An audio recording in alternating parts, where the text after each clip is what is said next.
नमस्कार, स्वागत है आपका बिहार समाचार में। तो एनडीए में बड़ी टूट की संभावना है। अरुणाचल प्रदेश में बीजेपी ने नीतीश कुमार को तो धोखा दे दिया था और इधर जदयू के लाख मना करने पर भी बीजेपी ने चिराग पासवान को न्योता देकर नीतीश कुमार को उनकी औकात बता दी। तो अब नीतीश कुमार भी चुप बैठने वाले नहीं हैं। उन्होंने बंगाल चुनाव पर तो बीजेपी से लड़ाई करने का फैसला ले ही लिया है और अब बड़ी खबर आ रही है कि दिल्ली में भी बीजेपी को नहीं छोड़ेंगे नीतीश कुमार की पार्टी। साथ ही नीतीश सरकार बैकफुट पर नजर आ रही है। इनके अपने ही नेता इन पर ही अब अंगुली उठाने लगे हैं। तो आज की बड़ी खबरों पर बात करने से पहले आपसे अनुरोध है, कृपया वीडियो को एक प्यारा सा लाइक अवश्य कर दीजिएगा। आपका लाइक करना ही हमारी मेहनत का फल होता है।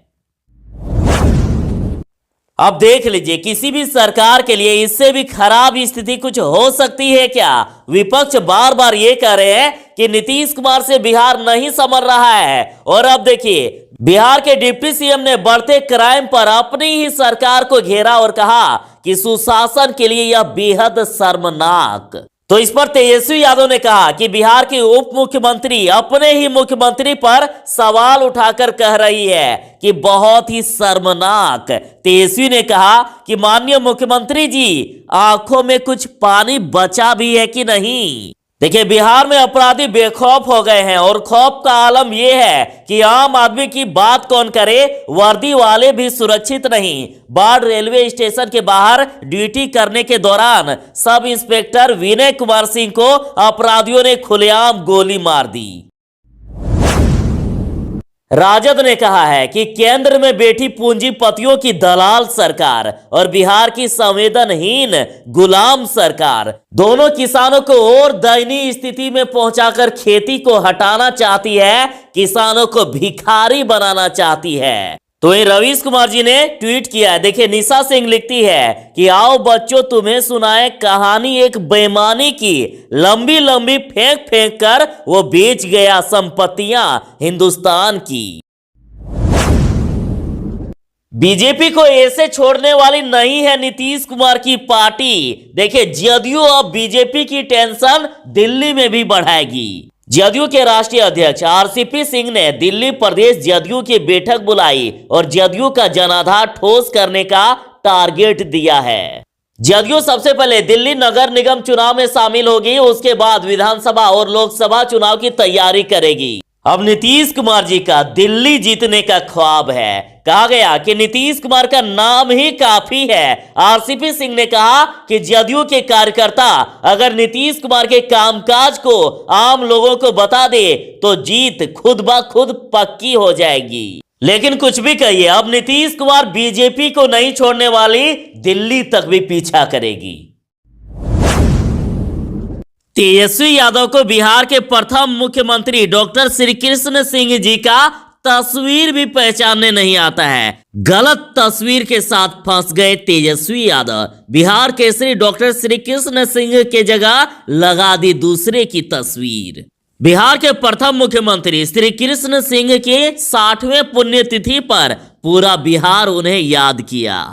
तेजस्वी यादव जी ने भी ट्वीट करके पूर्व मुख्यमंत्री श्री कृष्ण सिंह को श्रद्धांजलि दी, लेकिन फोटो लगा दी दूसरा। फोटो लगानी थी पूर्व मुख्यमंत्री श्री कृष्ण सिंह की, लेकिन लगा दी उस समय के उप मुख्यमंत्री अनुग्रह नारायण सिंह जी का। और इस गलती को जदयू नेता नीरज कुमार ने पकड़ लिया। जैसे कि खबर आ रही है कि किसान आंदोलन में सच्चे पत्रकारों को सरकार गिरफ्तार करवा रही है। तो देखिए, इस पर राबड़ी देवी जी ने कहा है कि आजाद विचार के कभी भी कैद नखे करल जा सकत। बोल की लब आजाद बातोहार, स्वतंत्र बोल और विचार के कोनो जेल बंद नहीं राखी सकत। कोनो जेल के दीवार इतना ऊंचा न हुआ है कि विचार कैद के रख सके। ये लेल खुल के बोल, जोर से बोल। तो तेजस्वी यादव ने कहा है कि स्वतंत्र विचारों को कभी बेड़ियों में नहीं जकड़ा जा सकता। बोल की अब लब आजाद है तेरे। किसान आंदोलन में एक सच्चे पत्रकार मनदीप पुनिया की गिरफ्तारी हो गई। तो इधर एनडीटीवी के रवीश कुमार जी लिखते हैं कि बोल के लब आजाद है तेरे, बोल जुबा अब तक तेरी है। पत्रकारिता को बचाए रखने के लिए पत्रकारों को स्वतंत्र रखना पड़ेगा। उसकी स्वतंत्रता को कौन खत्म कर रहा है, जेल कितनी बनाओगे। रवीश कुमार जी ने कहा है कि साहब अजीब लोकतंत्र है आपका, यहां झूठा का तो बोलबाला है मगर सच बोलने वालों को आप जेल में डाल देते हो। क्या आपको सच की आजादी अच्छी नहीं लगती है। तो रिट्वीट में असीम नामक यूजर लिखते हैं कि पत्रकारों की गिरफ्तारी पर आश्चर्य न करें, जो भी सरकार के खिलाफ आवाज बुलंद करने की कोशिश करेंगे वो कुचल दिए जाएंगे। चारों तरफ चापलूसों की जय जयकार है। तेजस्वी यादव ने कहा कि नीतीश कुमार लोकतंत्र की हत्या करने में जुटे हैं। कृषि कानून पर उनकी चुप्पी यही साबित करती है। लोग सड़कों पर हैं, उन पर लाठियां बरसाई जा रही है, लेकिन नीतीश कुमार का जनता से कोई संपर्क नहीं है। और अब भाकपा माले के राष्ट्रीय महासचिव दीपांकर भट्टाचार्य ने तेजस्वी यादव से मुलाकात की है और 19 फरवरी से शुरू होने वाले बिहार विधानमंडल के बजट सत्र के दौरान नीतीश सरकार को किसानों के सवाल पर घेरने वाली है। किसानों के सवाल पर नीतीश सरकार नहीं बच सकती है, उन्हें बिहार विधानमंडल के बजट सत्र में घेरा जाएगा। तेजस्वी यादव ने बिहार के प्रथम मुख्यमंत्री डॉक्टर श्री कृष्ण सिंह के पुण्यतिथि पर गलत फोटो लगा ली। तो इस पर देखिए जीता राम मांझी जी कहते हैं कि हुई देखिए, अब जेकरा ये पता नहीं है कि श्री कृष्ण बाबू कौन है, वो खुद को बिहार का नेता बुझाने लगे हैं। तेजस्वी बाबू, अगर आपको बिहार विभूतियों की जानकारी नहीं है तो हम आपको सबका फोटो भेज देते हैं, आगे से फोटो देखकर ही कुछ चींची कीजिएगा। आगे मांझी ने कहा कि भद पिटवा लिहिस लड़का। तो ये निखिल मंडल कह रहे हैं कि नकल के लिए भी अकल चाहिए, पर वो तो है नहीं, तभी तो 9वीं में लटक गए। भाई बहुत खराब लगता है ये सब मुझे बोलना, पर क्या करूं तेजस्वी यादव जी, आपकी वजह से बिहार बदनाम होता है। पुण्यतिथि है डॉक्टर श्री कृष्ण जी का और फोटो लगा लिए अनुग्रह बाबू जी का। भाई अभी भी समय है, पढ़ लिख लो। जन अधिकार पार्टी से पप्पू यादव जी ने कहा है कि पत्रकार मनदीप पुनिया की गिरफ्तारी मतलब मोदी सरकार को पसंद है सिर्फ दलाली। असली पत्रकार और उसकी पत्रकारिता से इनका सिंहासन डोलने लगता है। भयातुर हो जाते हैं 56 इंच वाले, वास्तव में महाडरपोक और कायर हैं। नकली गोदी पत्रकारों के सामने ऐंठते हैं और असली पत्रकारों के सामने पेंट आगे। आप समझ लीजिए। किसान आंदोलन में अभी पत्रकारों पर खूब चर्चा हो रही है, गोदी मीडिया तक कह दिया जा रहा है। तो वही देखिए, यदि आप ट्विटर के ट्रेंडिंग सेक्शन में देखें तो सबसे पहले आपको हैशटैग रवीश कुमार मिलेंगे। किसानों के अनुसार रवीश कुमार जी एक सच्चे पत्रकार के रूप में है जो किसानों की हक की आवाज उठा रहे हैं। देखिए रवीश कुमार जी का कहना है कि गुलाम मीडिया के रहते कोई मुल्क आजाद नहीं होता, गोदी मीडिया से आजादी की नई आजादी लाएगी। रवीश कुमार जी को वन मैन आर्मी तक कह दिया गया। रवीश कुमार जी ने जेलर से मांग की है कि मनदीप पुनिया को रिहा किया जाए, एफआईआर का खेल बंद हो। ट्विटर पर सबसे ज्यादा ट्रेंडिंग में नंबर 1 पोजीशन पे रवीश कुमार है। पूरे देश की पुकार है रवीश कुमार। रवीश कुमार की पत्रकारिता पर पूरा देश सलाम कर रहा है।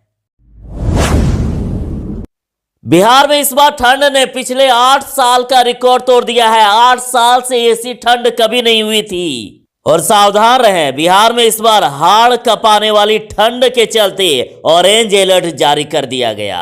ऑरेंज अलर्ट तब जारी किया जाता है जब बहुत ही गंभीर समस्या होती है और ये ठंड और भी बढ़ने वाली है।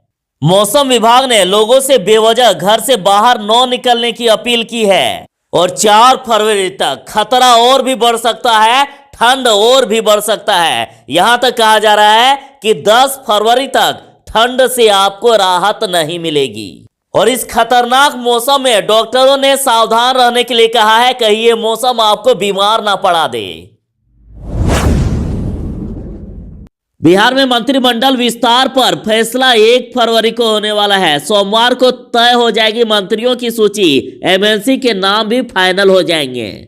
बिहार में सरकार को लेकर सारे मामलों को सुलझाने के लिए बीजेपी ने सोमवार को दिल्ली में बैठक बुलाई है। सोमवार की शाम को बैठक होने वाली है और इसी बैठक में मंत्रिमंडल में शामिल होने वाले बीजेपी कोटे के तमाम मंत्रियों के नाम भी फाइनल कर दिए जाएंगे। और बीजेपी सूत्रों की माने तो इसी सप्ताह बिहार में मंत्रिमंडल का विस्तार हो सकता है। और नीतीश कुमार जी पहले ही कह चुके हैं कि बीजेपी की ओर से मंत्रियों की सूची नहीं दिए जाने के कारण ही देरी हो रही है। तो उम्मीद जताई जा रही है कि मंगलवार को बीजेपी नीतीश कुमार को सूची भी दे देगी।